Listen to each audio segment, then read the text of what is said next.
A young black girl simply wanted to deposit money into her account, but instead of being served, she was met with suspicion, judgment, and humiliation right in front of everyone. The bank employee sneered, whispered, and decided that the girl wasn't worthy of that amount of money. They thought they had the right to judge. They were wrong, because they had just refused to serve the daughter of the bank's very own chairman, and in just a few minutes, they would pay the price for their discrimination. Meridian Financial Bank, where crowds of people pass through, everyone busy with their own financial transactions. 13-year-old Maya Freeman walked through the revolving door with excitement and pride in her heart. Today was not a normal day. Today, she was there to deposit her first amount of money into her own savings account, an important milestone for her. $5,000, a large sum for a child her age, gathered from prestigious math scholarships and birthday gifts from her parents and relatives. Maya wore a simple green hoodie, jeans,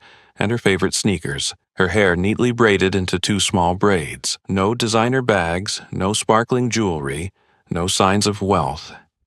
To anyone looking from the outside, she was just an ordinary black girl.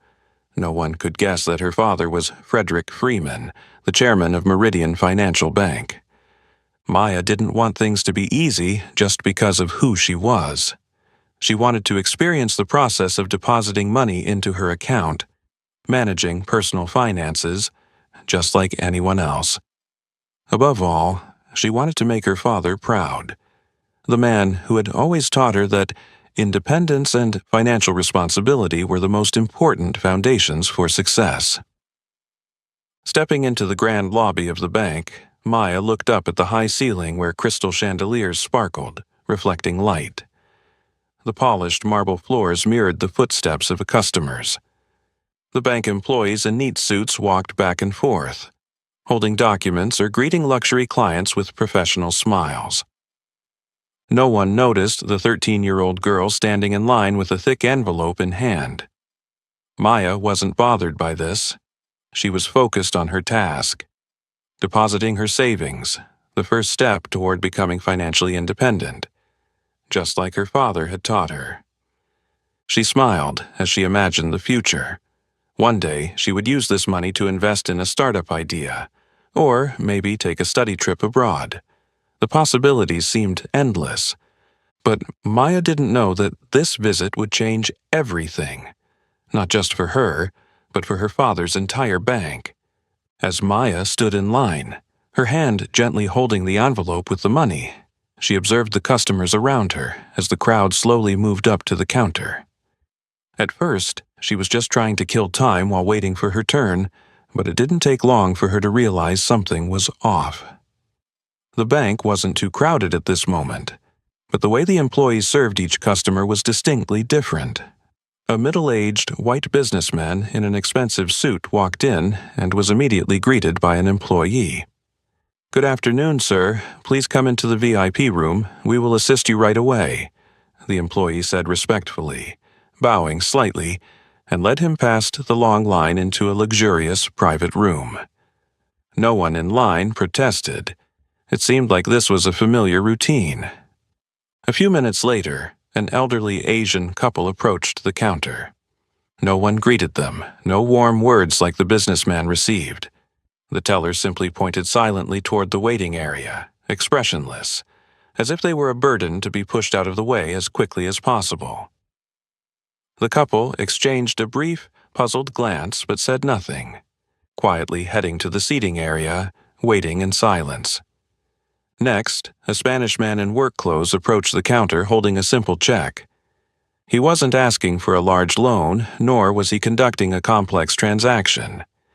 He just wanted to cash a check, a process that should have been quick and simple. But instead of handling it promptly, the teller began to ask rapid-fire questions. Do you have ID? Where's your social security card? Do you have a work contract? These requests felt like a challenging exam specifically for him, while a white customer before him had cashed a check without such scrutiny. Maya felt something was wrong, an uneasy feeling creeping into her chest. She had attended financial events with her father, where people talked about fair service and the customer comes first. But what she was seeing now was a far cry from those idealistic theories. She looked down at her outfit: green hoodie, jeans, sneakers. Nothing special, nothing to stand out. And then she began to wonder, when it was her turn, how would she be treated? Maya took a deep breath, trying to keep a calm demeanor as she approached the counter. She had been waiting for nearly 40 minutes, a much longer wait than the white customers who came in after her and were served first. But she didn't complain, didn't frown or show any frustration. She simply stood tall, smiled, and placed the envelope on the counter. "I'd like to deposit money into my savings account," she said clearly, her eyes full of the confidence of a young girl taking her first steps on the journey to manage her own finances. But instead of receiving a warm smile, Beth, the young teller facing Maya, didn't smile at all. She stared at the envelope of money, her gaze slowly shifting to one of coldness and suspicion. "Where did this money come from?" Beth asked, her voice flat, with no trace of friendliness. Maya blinked. For a moment, she felt that this question was strange. Why ask about the source of the money? Hadn't she seen so many people come here to deposit money without being questioned like this? She had never seen anyone scrutinized like this just for wanting to save money. "It's from a math scholarship and birthday gifts," Maya responded earnestly, still smiling, though she felt something was off, an uneasy sensation creeping into her chest. Beth didn't respond immediately, but her eyes spoke volumes, a brief moment of doubt and wariness, as if Maya had said something too hard to believe. A black child could have $5,000 in cash to deposit. Beth looked at Maya as if the girl were lying. Without saying another word, Beth silently turned around, casting her eyes toward Mark, a senior teller sitting at the next desk. "Mark, come take a look at this," she called in a flat tone. But it was enough for Maya to realize she had just stepped into an entirely different situation. This was not a normal transaction, not the pleasant experience she had hoped for, but rather a covert interrogation. Mark lifted his eyes from the computer screen, his sharp blue gaze immediately locking onto Maya. He was in his early 30s with neatly trimmed brown hair, wearing a shiny watch that was likely worth as much as the money Maya wanted to deposit. His expression wasn't overtly rude, but it was full of disdain, as if he were someone who was confident he understood the world better than anyone else. Mark walked over, glanced at the envelope of money on the counter, then quickly scanned Maya from head to toe, as though evaluating every tiny detail about her. Simple clothes, neatly braided hair, a child's face, but intelligent eyes. "Young lady, this amount of money seems a bit much for you," he said, his voice stretching out with hidden meaning. Maya clenched her fist, but she didn't let her emotions take over. Why were they asking so much? This was her account, her money.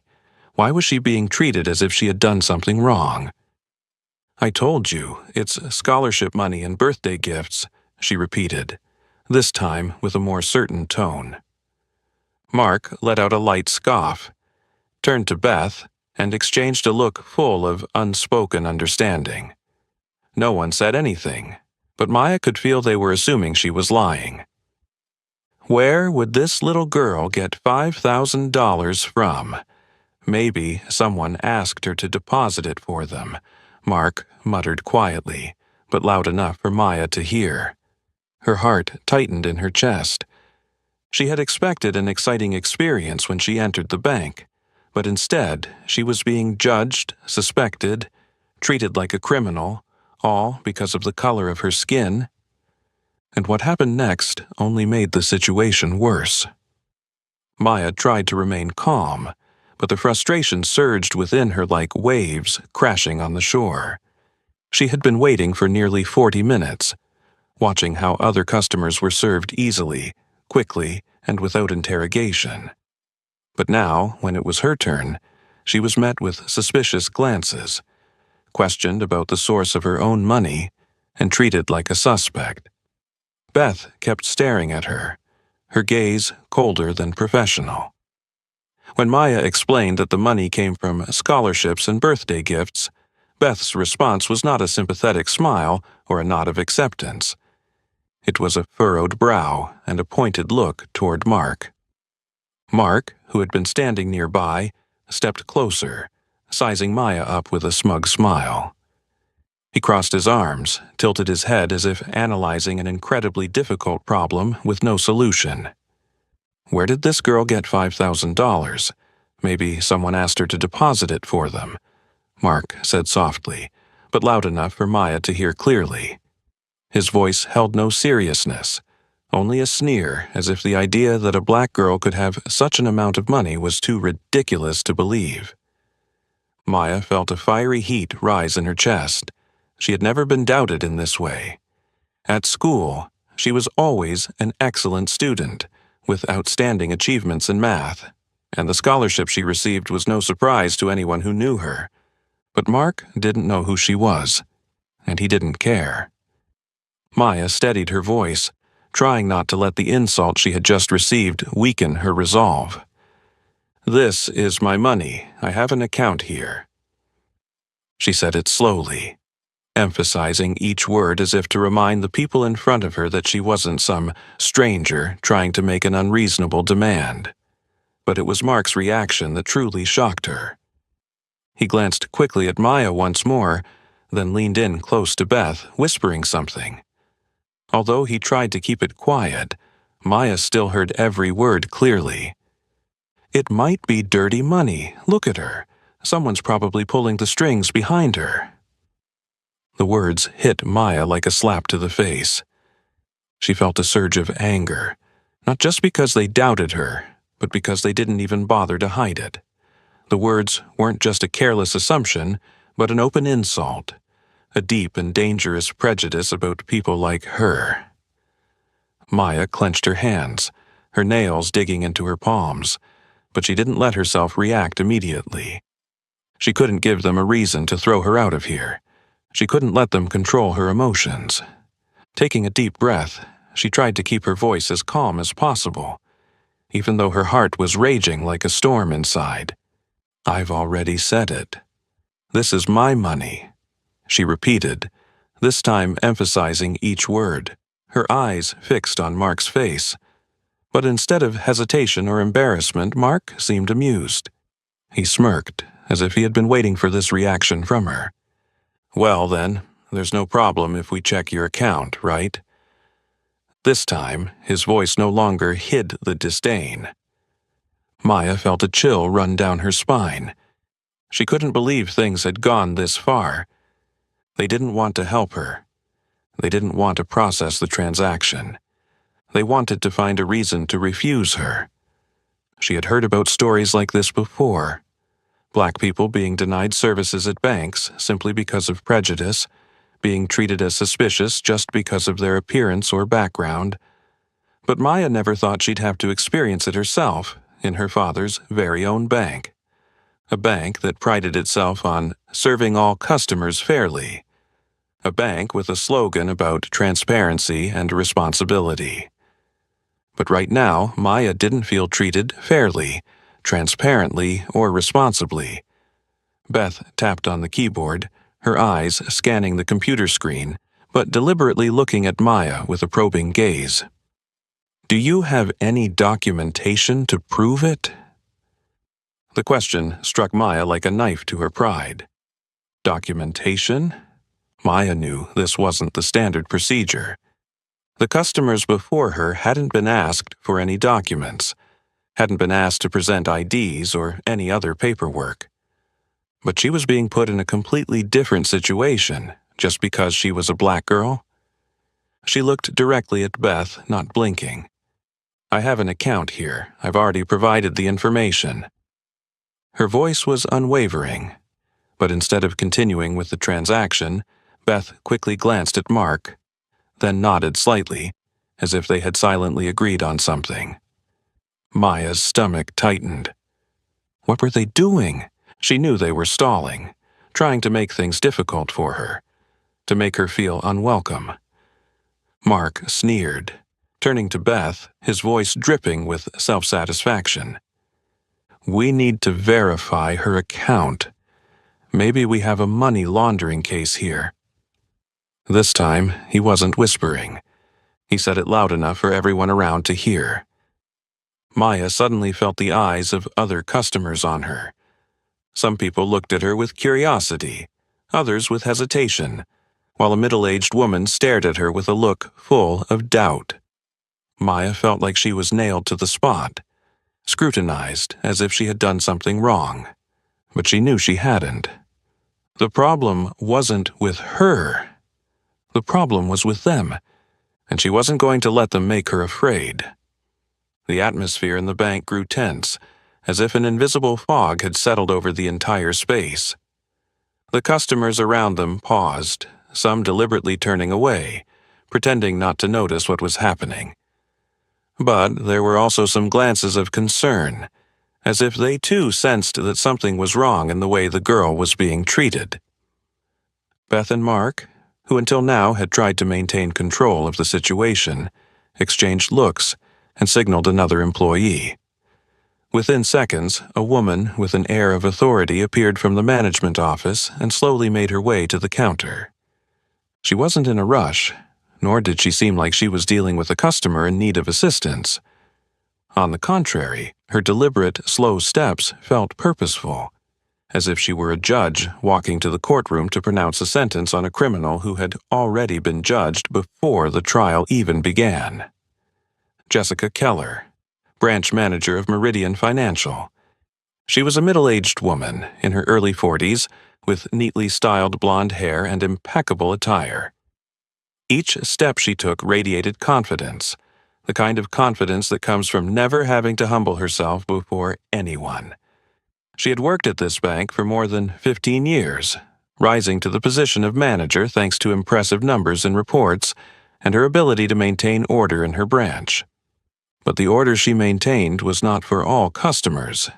She had heard Beth and Mark quickly summarize the situation, but instead of checking the system to verify the account or following proper protocol by asking Maya questions, Jessica immediately took several seconds to evaluate the girl from head to toe. That look was not just curiosity or a simple assessment. It was a judgment, a verdict, a categorization. And in Jessica's mind, Maya was immediately labeled a black child walking into the bank with more money than what she believed a child like her should have. She tilted her head slightly, offering a faint smile, a smile that contained no kindness whatsoever. "Sweetheart, this money isn't for you." Her voice was gentle, but it carried an unmistakable tone of disdain. It wasn't a question or a request for confirmation. It was a statement. Maya didn't blink, didn't flinch. She had seen that look before, from teachers who didn't believe a black student could be good at math to store employees who kept a close watch on her whenever she walked in, as if she could steal something at any moment. But this time, she wasn't going to ignore it. "Why not? This is my money," she said slowly, emphasizing each word, her eyes never leaving Jessica Keller's. She didn't blink, didn't look away, didn't back down. Jessica raised an eyebrow, clearly not expecting a child to dare respond to her like that. But in just a moment, her feigned calmness returned. "Maybe you should go to one of those places that specializes in cash deposits." She leaned down slightly, her voice lowered, but still loud enough for the nearby customers to hear. "Places where people like you tend to go." Those words hit Maya like a slap across the vast lobby of the bank. "People like you." She had heard those words before, but never so blatantly thrown at her like this. She could see an elderly woman standing in line nearby hesitate, her eyes flickering with surprise. A middle-aged man quickly turned his gaze elsewhere, pretending not to hear anything. Another bank employee deliberately lowered their head to focus on their computer screen, as if they wanted nothing to do with this situation. No one said anything. No one protested, but Maya couldn't stay silent anymore. Her throat tightened, not from fear, but from a rising anger swelling in her chest. "I just want to deposit money into my account," she said slowly, making sure to accentuate each word, her gaze never leaving Jessica Keller. She didn't blink, didn't look away, didn't yield. Jessica raised an eyebrow again, as if she couldn't believe this child dared to stand up to her like that. Mark and Beth exchanged looks, but neither of them spoke. Their silence was a clear confirmation. They agreed with Jessica. But the silence from some of the other customers wasn't quite the same. A white woman, standing a few meters away, instinctively pulled her son closer to her, as though Maya's presence had suddenly become dangerous. A man in a blue shirt glanced at the girl for a moment, then shook his head, as if he didn't want to get involved in whatever was going on. But then, an older man, possibly a postal worker, standing at the back of the line, crossed his arms over his chest and looked at Jessica with clear disapproval in his eyes. He didn't say anything, but his gaze said it all. Jessica didn't seem to notice any of that. She straightened her vest, grabbed another envelope from the counter and looked at Maya as if the girl were an inconvenience disrupting her work. "Sweetheart, you should leave. We have the right to refuse service if we find something suspicious." "Suspicious?" Maya repeated, her voice now sharper.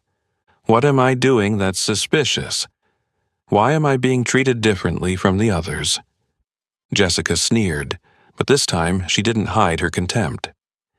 "If you continue arguing like this, I'll have no choice but to call security." Maya couldn't believe what she had just heard. Security? Because she wanted to deposit money into her own account. Were they really trying to make her out to be a troublemaker? Her hand instinctively clenched around her phone in her hoodie pocket. She felt it was time to do something. Taking a deep breath, she pulled out her phone, opened her contacts, and dialed a number. Her voice remained calm, but this time there was no more tolerance in her eyes. "I'm calling my father." And as those words fell, the air in the bank shifted completely. The atmosphere in the bank seemed to freeze the moment Maya's words rang out. Frederick Freeman, the chairman of Meridian Financial Bank. That name hit Jessica, Mark, Beth, and everyone witnessing it like a jolt. A deadly silence fell over the room, as though the very air had been sucked out, leaving only the cold gaze of the young girl standing at the counter. Richard, the employee who had mocked Maya just moments before, suddenly froze. His face twitched slightly. The smug smile from seconds ago completely vanished, replaced by an evident look of confusion. Mark, who had been standing with his arms crossed in a condescending manner, also lost his earlier confidence. He glanced at Jessica, as though waiting for a reaction from his manager, but Jessica didn't speak immediately. She blinked, as if she hadn't heard correctly. Then, after a few seconds to process the information, she let out a hollow, insincere laugh. "So, you're Mr. Freeman's daughter?" Jessica emphasized each word, her voice dripping with sarcasm. "So, I suppose he sent you here looking like this to test his bank, huh?"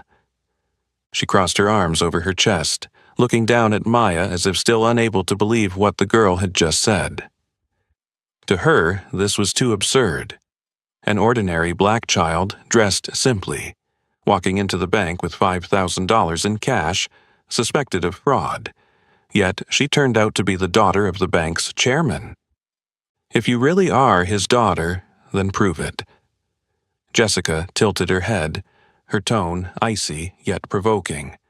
"Call him right now. Let's see if he even picks up the phone." Maya didn't respond immediately. She calmly picked up the phone, dialed the number, and placed it to her ear. No hesitation. No doubt. Jessica's fingers twitched, as if she was beginning to feel something was wrong. The whole bank held its breath. A few customers exchanged glances, while others adjusted their stances, as if preparing to witness something unprecedented. The phone rang 3 times, then stopped. A voice came through the line. "Maya? Where are you?" It was Frederick Freeman's voice. Jessica stiffened, her hand instinctively gripping the counter, and her eyes, in that moment, became vacant. The surroundings suddenly seemed surreal. Mark and Beth stood frozen. Richard took a sharp breath, as though realizing the nightmare they had never anticipated had just begun. Maya remained calm, but now there was a sharpness to every word she spoke. "I'm at the main branch of your bank. They won't let me deposit money into my account, and now they're asking me to prove that I'm my father's daughter." A deathly silence enveloped the bank. Jessica felt a cold shiver down her spine. Sweat began to bead on her forehead. In her entire career, she had never experienced a moment like this. She had made a grave mistake, a very grave mistake. From the other end of the line, Frederick Freeman's voice became lower and more menacing than ever. "Maya, give the phone to the person in charge there." Maya didn't say anything further, only handed the phone toward Jessica. But Jessica didn't immediately take it. She stood still, frozen, as if her whole body had been turned to stone. She knew what was coming. She knew that her future at the bank might very well be over in this very moment. But refusing to take the call would be 100 times worse. Jessica swallowed, then slowly reached out and took the phone from Maya. She pressed the phone to her ear but didn't speak immediately. From the other end of the line, Frederick Freeman's voice was sharp as a knife. "Miss Keller, I'm giving you exactly 3 minutes to explain what's going on." Jessica felt dizzy, but she knew she couldn't lie. She couldn't hide it. She couldn't deny it. She had been cornered. The whole bank held its breath, watching as the nightmare Jessica Keller never saw coming slowly swallowed her whole. The space in the boardroom on the top floor of Meridian Financial's headquarters had always been reserved for important meetings, where the financial figures determining the fate of the entire corporation were meticulously analyzed. But today, no one in that room cared about revenue or quarterly reports. An unprecedented tension filled the air. Frederick Freeman stood in the middle of the boardroom, his eyes darkened, lips tightly pressed together in a straight line. The room was eerily silent, with the board members sitting rigidly, their eyes fixed on the live feed from the security cameras showing the scene unfolding at their main branch. On the screen, the 13-year-old girl with unwavering, determined eyes was facing branch manager Jessica Keller, a woman trying to maintain her confidence, though her hands were already trembling. Meanwhile, employees like Mark, Richard, and Beth stood frozen, pale-faced. They had heard the entire call. They had heard every word Maya said to her father, every subtle accusation thrown at the young girl by the bank staff, every suspicious look she had to endure simply for daring to enter the bank with her own legitimate money. And now they knew they had witnessed a terrible mistake. It wasn't just a mistake in customer service. It wasn't a small error in transaction procedures. It was a public humiliation of the daughter of the most powerful man in this bank. And more importantly, a public humiliation of the very values this bank claimed to uphold. "We're going there now." Frederick Freeman's voice was low but sharp as steel. No one dared to oppose. No one hesitated. A minute later, the entire board of Meridian Financial entered the special elevator for senior executives, heading straight to the parking lot where the drivers were already waiting. Never in the history of the bank had the most powerful figures rushed directly to a branch due to a transaction issue. But this time, everything had escalated far beyond a simple transaction. This time, it had become an ethical crisis, a clear example of the injustice embedded within their own system. And the first person to realize the terrible truth was Frederick Freeman. As Frederick Freeman's convoy sped toward the main branch, in the security observation room at headquarters, a team of technicians continued analyzing all the footage from the surveillance cameras. One of them, a young man with curly hair wearing a gray suit, shuddered as he discovered something even more horrifying than what they had seen on the main screen. "We have a bigger problem," he said, his voice trembling. "It's not just Maya. They've done this to many people." The head of security spun around. "What are you talking about?" The technician shakily scrolled on the screen, pulling up footage from earlier that day. The scenes were clear. A white businessman in a suit walked into the bank. Immediately greeted. No need to wait in line. No need to show any paperwork. An elderly Asian couple coldly pointed to the waiting area with no friendly greetings. A Spanish man in work clothes, interrogated about his paperwork, looked at with suspicion when all he wanted was to cash a small check. A middle-aged black woman stood waiting for nearly 40 minutes without anyone noticing, while the white customers who arrived after her were served first. And then Maya, a 13-year-old girl, denied service, mocked, and humiliated right in front of dozens of other customers. "Shit," one of the directors whispered, his face pale. "This is not an isolated incident," the head of security said, his voice cold. "This is a systematic pattern of discrimination." And it was all clearly recorded by the bank's own security cameras. Back at the main branch of Meridian Financial, Jessica Keller stood frozen, her hand tightly gripping the phone, unable to speak a word. Mark and Beth exchanged glances, their faces as white as paper. Richard could only swallow nervously, his legs feeling as if they might give way beneath him. Because now they knew what was about to happen. They had made a colossal mistake. They hadn't just humiliated a 13-year-old girl. They had humiliated the daughter of the most powerful man in the bank. And worse, they had been caught red-handed on the security system, with no way to deny it. The tension in the air was so thick that everyone in the bank could hear their own heartbeat. A security guard near the entrance unconsciously looked toward the street, as if he could feel a storm approaching. And just a few minutes later, the storm truly arrived. The bank's doors suddenly swung open, and the sound of authoritative footsteps echoed throughout the lobby. Frederick Freeman stepped in. Right behind him, Diane Porter, the bank's chief operating officer, and 3 senior board members followed, their expressions as sharp as blades. Those present in the bank instinctively stepped back, none daring to utter a word. Jessica Keller took a deep breath, trying to hold on to whatever last bit of power she had left, but at this moment she knew full well that she no longer held any power. She was left with a glaring truth, a nightmare from which no one could save her. The bank door swung open, the wind rushing in with an air of cold authority. A wave of silence swept through the entire lobby, as if everyone had just witnessed the arrival of an unstoppable force.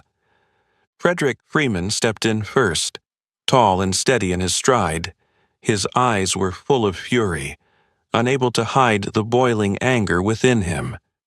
Right behind him, Diane Porter, the bank's chief operating officer, walked with purposeful steps, her face as cold and sharp as a blade. The entire bank seemed to be drained of air. No one spoke. No one moved. All eyes were focused on the most important figures in the bank, people who had never appeared in a regular branch like this one. Jessica Keller turned pale. Her entire body seemed to stiffen, her hands instinctively clenching into fists, her breath becoming heavy. She couldn't believe what she was seeing. In her 15 years as a manager, she had never faced a situation like this. Never had her superiors shown up so suddenly like this, and never had the bank's chairman walked into a branch with such uncontrolled fury. Jessica's lips trembled, her throat dry. She tried to stammer out an excuse, but her voice was nothing more than a weak whisper. "Mr. Freeman, I didn't know. But Jessica couldn't finish her sentence because Frederick Freeman's voice cut through like a razor-sharp blade. "You didn't know?" His eyes locked onto Jessica's, sharp enough to pierce through any defense she might have tried to offer. "You just insulted my daughter right here in my bank." Each word hit like a hammer, making Jessica feel like her knees would give out beneath her. She had never seen Frederick Freeman this angry. In all the meetings she had attended with him, he was always calm, composed, and sharp, an individual who never let emotions cloud his decisions. But now, standing right in front of her, there was no restraint left. He was no longer the powerful CFO, the successful businessman. Now, Frederick Freeman was simply a father, filled with rage, defending his daughter from blatant injustice. Maya stood right next to her father, her gaze fearless, unflinching. She didn't need to say anything more. What needed to be said, she had already said. What needed to be proven, she had already proven. She didn't need to do anything more, because the guilty ones had already dug their own graves. Mark and Richard stood frozen, sweat dripping from their foreheads, their eyes shifting nervously back and forth. Beth, who had initially shown discomfort when rejecting Maya's transaction, was now trembling. She wasn't the mastermind, but she had stayed silent, done nothing to stop the injustice, and that made her part of the problem. Jessica Keller swallowed hard, trying to regain some confidence, but her voice was hoarse, no longer commanding. "Mr. Freeman, this is just a misunderstanding. We were just following security protocols to ensure that—" "Security?" Frederick scoffed, but there was no humor in it. "What kind of security is this? You secure things by insulting a child? By openly discriminating right in front of all these customers? By dismissing a customer just because she doesn't dress like a wealthy person?" Jessica couldn't say anything, because every word he spoke was an undeniable truth. It had all been recorded. It had all been witnessed. And worst of all, it had all been caught in the act by the bank's chairman himself. Diane Porter stepped forward, holding a tablet. On the screen were surveillance videos from earlier that day. Everything had been recorded. A white businessman walked in, greeted immediately. A Spanish man in work clothes, interrogated like a criminal just for trying to cash a small check. An elderly Asian couple, ignored completely, and Maya Freeman, the daughter of the most powerful man in the bank, treated like a suspect just for wanting to deposit money into her own account. No one in this branch could deny the truth anymore. Jessica clenched her lips, trying to regain some composure, but she had already seen what was on the screen. She knew the game was over. She had lost. Frederick took a deep breath, trying to control his anger, then looked straight at Jessica Keller. "You're fired." 3 simple words, but they struck at Jessica's career like a blade. Every muscle in her face twitched, her hands trembling as she gripped the edge of the counter. "Mr. Freeman, please reconsider." "There's nothing to reconsider." Frederick cut her off, his voice cold as ice. "You don't deserve to manage this branch, or any other branch in my bank system." Jessica opened her mouth to say more, but Frederick Freeman's gaze stopped her dead in her tracks. He turned to Mark and Richard, the two who had directly insulted Maya. "You're both fired immediately." Mark turned pale. Richard opened his mouth but couldn't utter a word. "Pack up your things and leave right now." Jessica had no strength left to resist. She lowered her head and took a step back, knowing this was the end of her career. No one begged for mercy. No one made excuses. There was no chance left to make things right. Only the deafening silence remained as everyone watched the consequences they so rightfully deserved unfold before them. Diane Porter remained unfazed, her fingers gliding over her tablet screen, selecting the most crucial video clips from the bank's surveillance system. The screen played undeniable footage. A white businessman walks in, skipping the line, greeted with a smile and a polite handshake. A Spanish man in work clothes is asked to show 2 forms of ID to cash a low-value check. An elderly Asian couple is ignored, treated rudely with a pointed gesture toward the waiting area. And then, Maya Freeman, a 13-year-old girl, is treated like a criminal simply because she didn't wear the attire of a wealthy customer they expected. Diane didn't say another word. She didn't need to. Everything had been recorded. Everything had been witnessed. There was no turning back for those responsible for this discrimination. Jessica Keller stood frozen, her face twisted in horror. Her entire career had crumbled in less than an hour. She took a deep breath, trying to hold on to whatever dignity she had left, but the looks from everyone in the bank had changed completely. Gone were the admiring gazes from employees. Gone was the respect from customers. Only cold judgment remained. She could feel it. Feel how everyone was looking at her as a failure. She wanted to say something, to justify herself, to find a reason to salvage the situation, but there was no excuse for what had just happened. Mark and Richard weren't faring any better. Mark tried to stay calm, but his eyes darted back and forth, his hands clenched together as if he were desperately searching for an escape route. Richard took a deep breath, glancing at Diane with pleading eyes, but all he received was a look of disdain from the manager. Both knew there was no more defense, and they knew it. In a corner of the counter, Beth trembled, too afraid to look up at anyone. She hadn't directly insulted Maya, wasn't the one who made the decision, wasn't the one who had pushed the girl into this terrible situation. But she had done nothing to stop it, and that made her a part of the problem. Diane walked up to Beth, her gaze sharp, yet not entirely indifferent. "Why didn't you speak up?" It was a simple question, but it cut straight to Beth's conscience.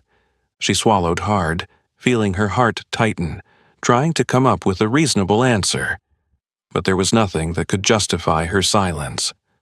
I didn't know what to do," Beth admitted, her voice almost choking. "Didn't know what to do?" Diane repeated, her tone bitter with sarcasm. "What if it were you? What if you were the one denied service just because of your appearance? Would you accept silence?" Beth bit her lip, her eyes welling with tears, but she didn't cry. She knew she had no right to cry right now. Diane stared at her for a few seconds, then finally made her decision. "Beth, you won't be fired, but you will be under probation for 3 months." Beth looked up, stunned. I get to stay?" "You'll stay only if you speak out against injustice," Diane stated firmly. "You can start fresh, but this is your last chance." Beth nodded immediately, feeling her heart loosen after being tight for so long. She knew she was much luckier than Jessica, Mark, and Richard, and she would never make that mistake again. Security guards appeared, their looks full of contempt for those who had just been fired. "Jessica Keller, Mark Reynolds, Richard Carter, pack your things and leave the bank immediately." Jessica pursed her lips, but she knew she had no choice. No one was going to save her. No one was standing by her side. Everything she had built, her 15-year career, the power of being a branch manager, the respect of her subordinates, all of it was gone in this one morning. Mark and Richard walked behind her, not a word spoken, not an attempt to resist. They had no choice but to leave in humiliation. And the moment the bank door closed behind them, a heavy burden was finally lifted. Frederick Freeman stood there, his gaze no longer angry but deeply reflective. He turned to Diane, then looked at Maya. The young girl stood tall, unafraid, unwavering. Frederick was prouder of his daughter than ever before. He took a deep breath and then spoke clearly, so all the bank employees could hear. From today on, no one in this bank system is allowed to discriminate against any customer. No one. Diane nodded in agreement, then walked over to the counter where Beth was still standing, awaiting her fate. Beth, from now on, you will be responsible for reporting any misconduct at this branch. You've seen the problems within our system. Now, it's time for you to do something to change it. Beth's heart leapt, and she nodded vigorously. Maya smiled, but it wasn't a victorious smile. This wasn't a battle for winning, but a fight to restore fairness. And the young girl knew this was just the beginning. Frederick Freeman stood in the center of the bank's lobby, in a silence full of authority, his gaze sweeping across the remaining employees. After what had happened, he no longer trusted the system he had built over the years. Meridian Financial Bank had always prided itself on customer service, fairness, and the values it brought to all layers of society. But what had happened today proved a disappointing truth. There were gaps in the system, and some people had gone against the core principles the bank was built on. And now, everything had to change. He was not just here to fire the wrongdoers. He was here to do something more important, to rebuild the entire system from the ground up. Frederick took a deep breath, his eyes resolute as he looked at all the employees standing silently in the lobby. Not only the tellers, but also the higher-ups, those who had once been confident that they understood how the bank operated, that they had been doing their jobs well. But today, they had to face the truth. Starting today, he spoke, not loudly, but with a voice that echoed throughout the lobby. Meridian Financial will undergo a complete restructuring. No one dared to take a breath. There will be no room for anyone who behaves unprofessionally, unethically, or looks down on customers based on their appearance. If anyone in this system feels they cannot follow the values we will implement, they may submit their resignation right now. No one moved, no one dared to speak against him, because they knew he meant it. Starting today, Frederick continued, we will implement a stricter system of customer service monitoring than ever before. Every branch, every employee, every transaction will be tracked and evaluated. If any customer feels they have been discriminated against, they will have the right to report directly to the board, and that feedback will be investigated to the fullest. Diane Porter nodded and stepped forward, continuing the president's message. All employees within the bank system will be required to participate in mandatory training programs on anti-discrimination and fair customer service, she declared. Those who do not meet the standards after this training will no longer hold positions in the bank. The tension filled the room. Some employees exchanged glances, realizing that Meridian Financial was about to enter a completely new era, one that would not tolerate injustice. Right after Frederick Freeman's groundbreaking statement, senior management teams immediately began implementing restructuring measures. Installing customer service monitoring systems. Every transaction at the counter will be recorded and analyzed to detect any signs of bias. All customer feedback will be collected seriously and handled promptly. Comprehensive anti-discrimination training program. All employees, from the lowest to the highest ranks, will undergo training on fairness and customer service. Mandatory tests will be administered to assess each employee's understanding and application of the training. Changing employee evaluation systems. Evaluation criteria will not only be based on business performance but also on how employees treat customers. Employees with multiple negative feedback from customers will be warned, demoted, or fired.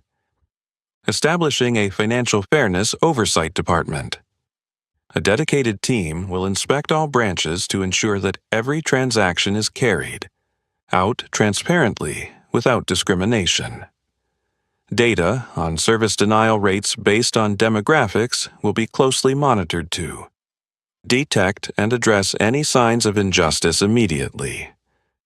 Hotline for direct complaints to leadership.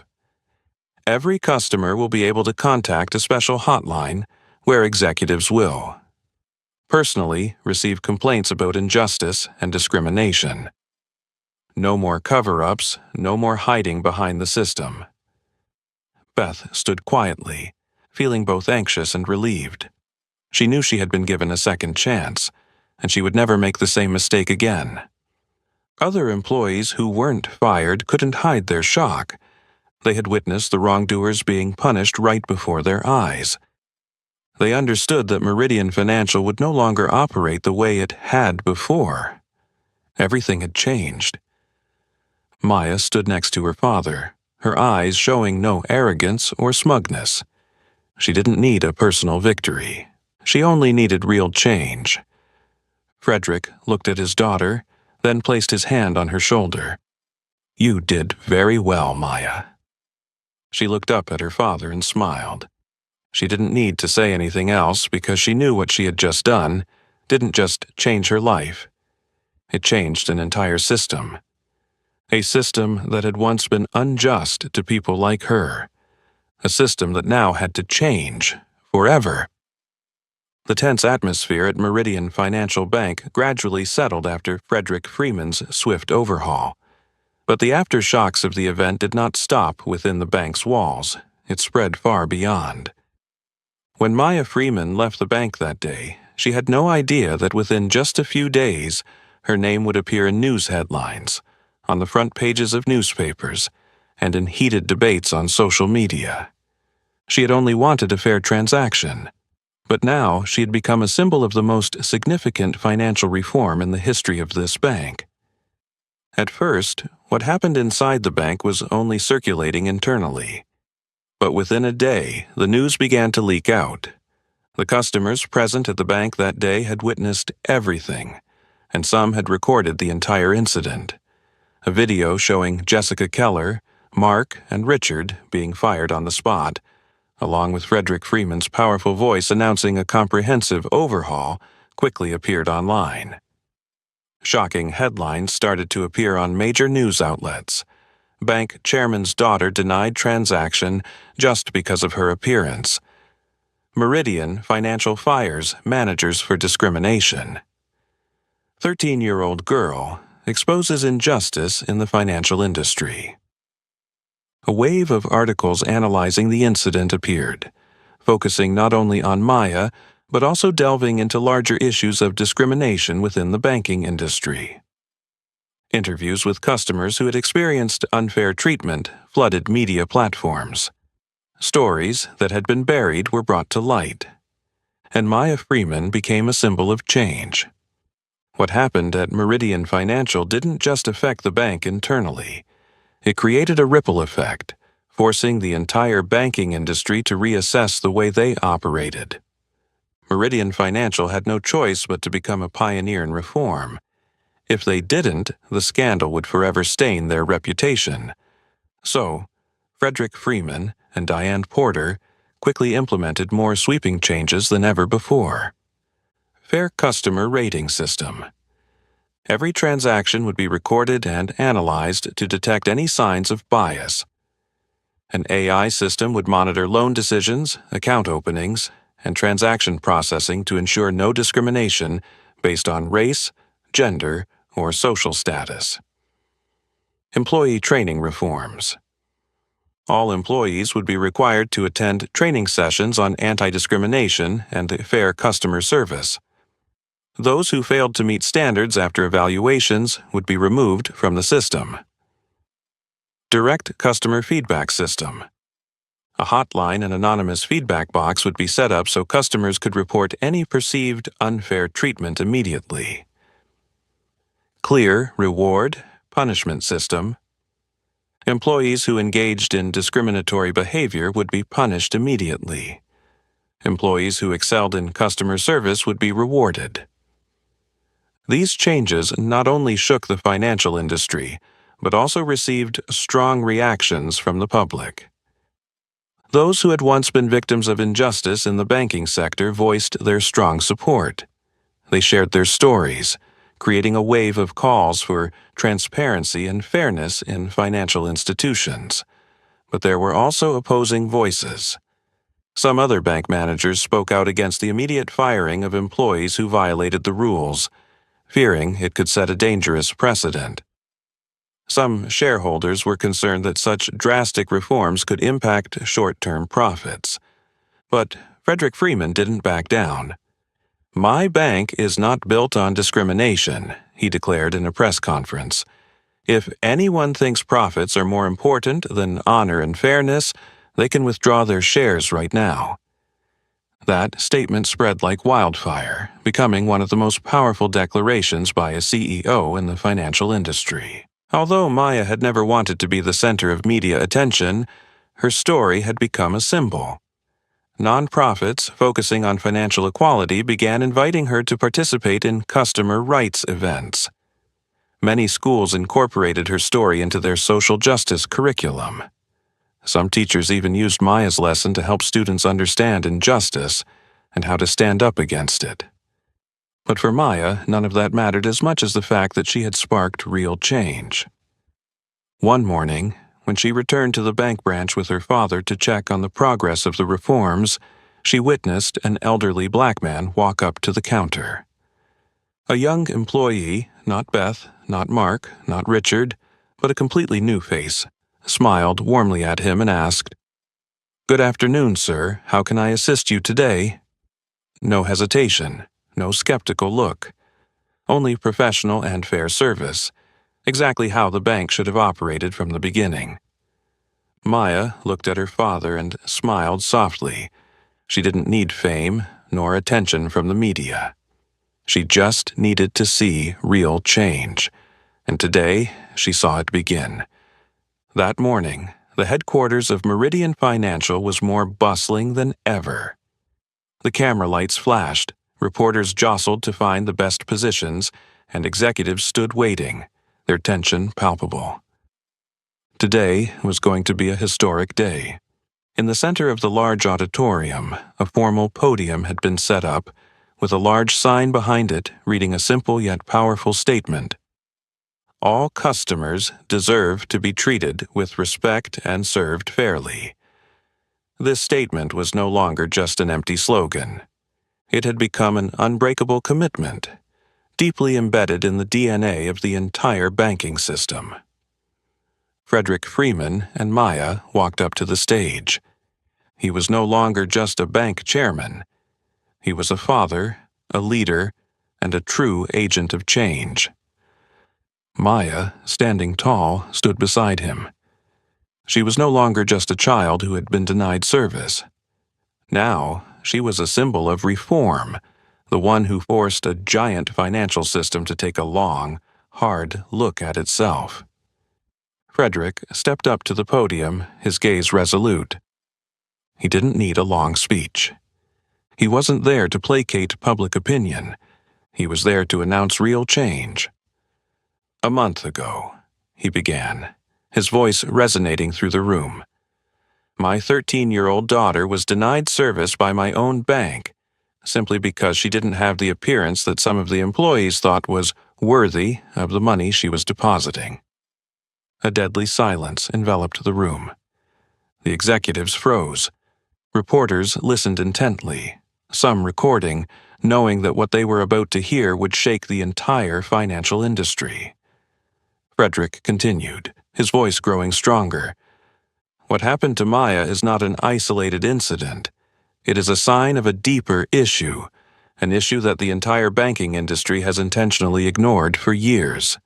Today, I stand here to announce Meridian Financial will no longer be part of this problem. We will be part of the solution." He paused for a moment, allowing his words to sink in for everyone present. Then he looked directly into the camera lens, as if speaking directly to the millions watching. "From today, we are implementing new policies to ensure that no customer will be discriminated against because of their appearance, background, or social status. He turned to Diane Porter, who was holding a tablet with a prepared list of policies. Diane nodded and firmly declared, "Implementing a fair transaction monitoring system. Every transaction will be analyzed based on objective data, completely removing any bias from the employees handling the transactions. 2. Mandatory fair customer service training. All bank employees must undergo strict training on how to serve customers without allowing personal biases to interfere. Anyone who fails the post-training assessment will be removed from the system. 3. Establishing a Financial Fairness Council. This council, made up of customers from various social backgrounds, will be responsible for evaluating policies and reporting any injustices in service. 4. Publicizing a customer complaint hotline. Any customer who feels they've been discriminated against can directly file a complaint with the management. 5. Changing the employee reward punishment structure. Employees who receive positive feedback for fair service will be rewarded. Employees reported for discrimination will be investigated and disciplined immediately. Once Diane finished announcing the reform policies, all eyes turned to Maya. The young girl stepped up, took a deep breath, and looked directly at the crowd in front of her. No longer was Maya the shy, shocked girl who had experienced injustice. Now she was the one who had created change. "When I walked into that bank that day, I just thought I'd be making a regular deposit like anyone else," Maya said, her voice calm but powerful. "But I was judged, doubted, treated as suspicious, simply because they didn't think a black child could legally have that amount of money." A heavy silence filled the room. "But today everything has changed," Maya continued, "because we will no longer accept this." She turned to point at the large sign behind her. "All customers deserve to be treated with respect and served fairly." "This is not just a slogan," she said firmly. "This is a promise." Frederick Freeman's and Maya's speeches immediately sparked a wave of strong reactions. Other financial institutions began feeling the pressure to change their customer service policies. The media praised Meridian Financial for its courage in facing its mistakes and implementing reforms. Millions of customers expressed renewed trust in the bank. But most importantly, Maya's story became a lesson for an entire generation. She didn't just stand up for herself. She changed an entire system. And today, the world witnessed it. Although the whole world had witnessed the change that Meridian Financial Bank claimed, Maya still wasn't fully convinced. She knew that bold statements on stage didn't necessarily mean real change had occurred. True change wasn't in speeches. True change was in how an ordinary customer was treated when they walked into the bank without anyone knowing who they were. So, one morning, Maya returned to the main branch of Meridian Financial. But this time her father wasn't by her side. There were no cameras, no flashbulbs, no headlines. She wore a gray baseball cap, an old hoodie, jeans, and sneakers. No signs that she was the daughter of the bank's chairman. She was simply an ordinary customer. And this time, she wanted to see if the bank had really changed. Maya pushed the door open and immediately recalled the moment she had been denied service the last time. Just a few weeks ago, she had stood right there, treated like a suspicious person, questioned about her money, ridiculed, humiliated. Now, had the bank truly become a more fair place?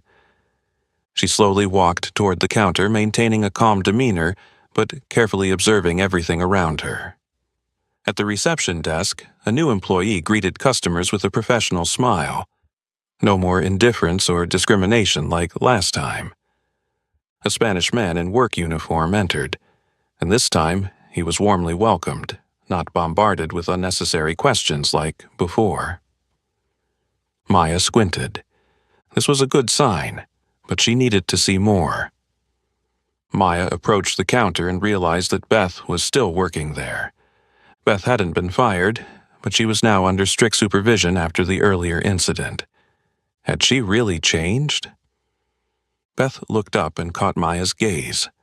For a moment she paused, as if recognizing the girl immediately. But this time, there was no awkwardness or tension in Beth's demeanor. Instead, she smiled. "Hello. What can I help you with today?" Beth asked, her voice genuinely friendly, with no hint of forced politeness. Maya placed a check on the counter, a check for $10,000. A large enough sum to test the new system. Maya stared at Beth, trying to find any sign of hesitation, perhaps a quick glance at her colleague for instructions or a moment of uncertainty in her actions. But there was nothing. Beth quickly checked Maya's account and moments later nodded. "Everything looks good. Would you like to withdraw some cash or transfer the funds?" Maya stared at Beth for another second. No suspicion. No ridiculous questions about the source of the money. No discriminatory glances. Just a regular banking transaction like any other customer. Maya smiled softly and said, "I'd like to deposit all of it into my savings account." Beth nodded, completing the transaction in less than 2 minutes. Not a second wasted on interrogation or judgment. Just fair and professional banking service, exactly as they had promised. As Maya left the counter, she looked back one more time. She saw an elderly black man, who before might have been left waiting in line for 40 minutes, now being served with care by an employee. She saw an Asian woman opening an account without being asked for unnecessary paperwork. She saw a single Latin father with his young daughter walk in, and they were greeted immediately, with no hint of suspicion. Maya sensed that something had truly changed, not just in the policies on paper, not just in media statements, but in the people, in how they treated each other. When Maya walked out of the bank, a cool breeze gently blew through, carrying with it a sense of relief she had never felt before. She didn't need the media to know that change had happened. She didn't need public attention to know that what she had fought for was right, because today she had witnessed it firsthand. Meridian Financial Bank had finally become a place where everyone, regardless of skin color, social class, or status, could walk in and receive fair service. Maya took a deep breath, smiled, and walked away. This time, she left the bank not with anger, but with a true belief that in some way she had changed the world. The sky today is clearer than usual. The sunlight shines down on the path that Maya walks, reflecting through the windows of the financial skyscrapers, where numbers and transactions determine the fate of the economy. The 13-year-old girl walks with a different mindset than the first time she entered Meridian Financial Bank. Today, she is no longer a customer who was doubted, insulted, and judged just because of her appearance. Today, she is a symbol of change. But Maya knows that this journey is not truly over, because injustice does not only exist in one single bank, because there are still countless people out there who are denied opportunities, pushed aside, just because of other people's prejudices. And she is ready to continue that journey. Just weeks after the reforms at Meridian Financial were announced, the entire financial industry began to feel the pressure to change. Other banks could no longer ignore what was happening. A number of large financial institutions started reviewing their policies. Some conducted secret internal audits to avoid a similar scandal, while others proactively launched financial fairness training programs. But not everyone was ready to accept change. Some CEOs of major banks criticized Frederick Freeman, saying that Meridian Financial had set a dangerous precedent and that excessive control would slow down the business process. Financial interest groups tried to oppose the imposition of fairness standards, claiming that it would remove flexibility in business decision-making. But the pressure from public opinion was too great. Articles, discussions on social media, and stories from customers who had been discriminated against continued to spread. The public no longer accepted silence from the other banks. They wanted to know, are financial institutions really fair to everyone? Can a person of color, an immigrant, a labor worker, receive the same service as a wealthy businessman? Are the promises of change truly being kept, or are they just a tactic to soothe public opinion? And Maya knew that this was the most crucial moment. If she stopped now, everything would just be a moment in history eventually forgotten. But if she continued forward, she could create a real revolution. A few days after returning to the bank, Maya received an unexpected call. The caller was Diane Porter. "Maya, I have an offer for you." Maya was surprised but immediately focused on listening. "Meridian Financial can't do this alone. If we really want to change the financial industry, we need a stronger voice," Diane said. "We need someone who can speak the truth, someone who can represent the forgotten customers." Maya held her breath. "Would you like to join the Financial Fairness Council?" A moment of silence passed. Maya knew that if she nodded, it would mean stepping into a completely new path. No longer just a girl denied service by the bank. No longer just the daughter of a bank chairman, but someone standing up for justice. And she was no longer afraid. Maya smiled, gripping the phone tightly, and spoke firmly. "I'm ready." Months later, a special event was held at the Meridian Financial Headquarters. On the stage, a row of seats was arranged for important speakers, financial activists, executives, and customers who had once been treated unfairly by the banking system. In the center of the stage, a special seat was reserved for Maya Freeman. The 13-year-old girl, once denied a transaction just because of her skin color, was now one of the faces representing change in the financial system. As she stepped onto the stage, camera flashes lit up everywhere. Maya took a deep breath, looked out at the hundreds of people before her, and said, "We've changed one bank. Now we're going to change an entire system." The applause rang out, not just for what she had done, but for what she would continue to do in the future. Because the fight for fairness never ends in one day. It has only just begun.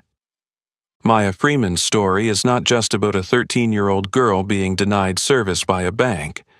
It is a wake-up call about injustice in the financial system, and how one person's courage to stand up can bring real change. From a small customer who was discriminated against, Maya became the driving force behind a historic reform. But the battle for fairness in the financial industry and society is far from over. What do you think about Maya's story? Can one person truly change an entire system? Leave your thoughts in the comments below. And don't forget to like, share this video, and subscribe to the channel so you don't miss the next inspiring stories. Let's create change together.